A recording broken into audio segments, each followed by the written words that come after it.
यांच्या डान्समुळे साऊथच्या डान्स स्कूलमध्ये डान्स स्टेपचं टेक्स्टबुक निघालं होतं.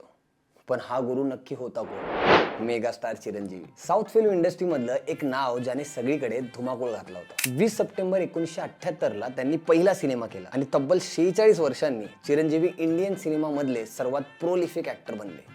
22 सप्टेंबर 2024ला गिनीज बुक ऑफ वर्ल्ड रेकॉर्डमध्ये यांच्या नावाची एंट्री झाली. पण त्यांचं काम काय होतं? तर त्यांनी गेल्या 46 वर्षात 156 चित्रपटात काम केलं आणि 24,000 पेक्षा जास्त डान्स स्टेप वापरत 537 गाण्यांवरती डान्स केलाय. तुम्हाला हे माहिती आहे का की चिरंजीवींचं एक गाणं बंगारू कोडीपेट्टा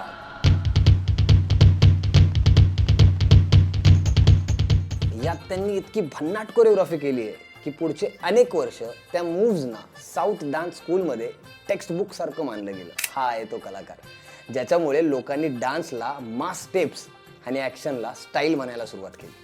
ही माहिती तुम्हाला आवडली असेल तर लाईक करा, शेअर करा, कॉमेंट करा आणि आपल्या चंद्रकोर फिल्म्सच्या इंस्टाग्राम पेजला फॉलो करायला विसरू नका. तसेच यूट्यूबला सुद्धा सबस्क्राईब करा.